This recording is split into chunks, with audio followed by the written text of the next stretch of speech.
അപ്പോൾ നിങ്ങളുടെ മദ്യനയം ടൂറിസത്തിന് വരുത്തിയ തിരിച്ചടിയെക്കുറിച്ച് പഠിച്ച റിപ്പോർട്ടാണ് ഇത്. അപ്പൊ അതിന് ടൂറിസം സെക്രട്ടറിയെ ചുമതലപ്പെടുത്തി. ശരി, ഇനി ഡ്രൈഡേയുടെ കാര്യത്തിലേക്ക് വരാം. വലിയൊരു ആക്ഷേപം അതാണല്ലോ, ഡ്രൈഡേ. സർ, ഈ സർക്കാർ ഡ്രൈഡേ പിൻവലിച്ചിട്ടില്ല എന്ന് മാത്രമല്ല, അതിനെക്കുറിച്ചൊരു പ്രാഥമികാലോചന പോലും നടത്തിയിട്ടില്ല. പക്ഷെ പിൻവലിച്ചവരുണ്ട്, അത് ഞങ്ങളല്ല. ഡ്രൈഡേ കേരളത്തിൽ പിൻവലിച്ചത് നിങ്ങളാണ്. 2014 അതാ പറയുന്നത്, ഇനിയും വരാനുണ്ട്, ക്ഷമയോടെ കേൾക്കണമെന്ന്. 2014 കേരളത്തിന്റെ ചരിത്രത്തിൽ മുമ്പുണ്ടായിട്ടുണ്ടെന്നറിയില്ല, 1 കൊല്ലം 3 മദ്യനയം. 1 കൊല്ലം 3 മദ്യനയം. അത് 3 പിരിവിനാണോ എന്ന് ഞാൻ ചോദിക്കുന്നില്ല.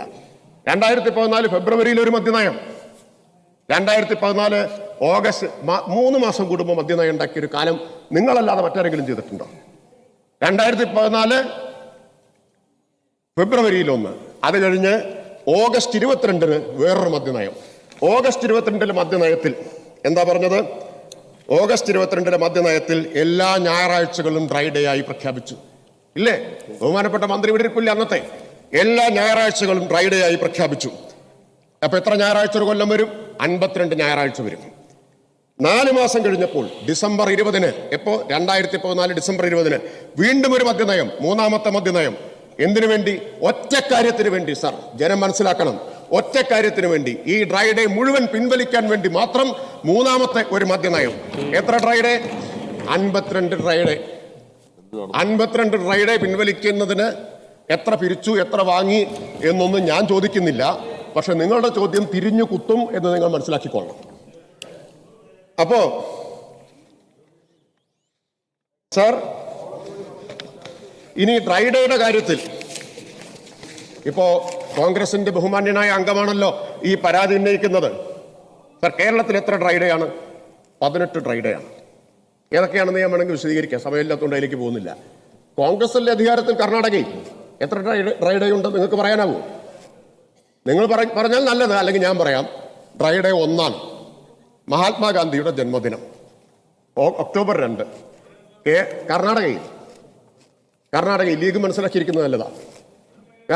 അല്ല, ഇവിടുത്തെ കാര്യമാണല്ലോ പറഞ്ഞത്. കൂട്ടത്തിൽ കർണാടക കൂടി പറയുന്നു. കർണാടക എന്ന് കേൾക്കാനേ പറ്റാത്ത സ്ഥിതിയാണ്. അപ്പോ ഞാൻ Tamil Nadu, sir, Tamil Nadu 8 dry day, Goa 1 dry day. ഈ ദക്ഷിണേന്ത്യയിലെ മറ്റേത് സംസ്ഥാനത്തേക്കാൾ കൂടുതൽ ഡ്രൈഡേ കേരളത്തിലാണ്. കളക്ഷന്റെ കാര്യം ഇവിടെ പറഞ്ഞു. 52 ഡ്രൈഡേ പിൻവലിച്ചതിന് എത്ര കളക്ഷൻ എന്നാണ് ചോദ്യം വരേണ്ടത്. അതാണ് ചോദ്യം ഉന്നയിക്കേണ്ടത്. ഞങ്ങൾ ഡ്രൈഡേ പിൻവലിച്ചിട്ടില്ല. ഇല്ലാത്ത ആക്ഷേപം നിങ്ങൾ ഉന്നയിച്ചുകൊണ്ടിരിക്കുക. പിൻവലിച്ചവർ നിങ്ങളാണ്. 52 ഡ്രൈഡേ പിൻവലിച്ചവരാണ് നിങ്ങൾ. അതിനുവേണ്ടി മാത്രം ഒരു വർഷം 3ാമത്തെ മദ്യനയം കൊണ്ടുവന്നവരാണ്. മറുപടി പറയണ്ടേ?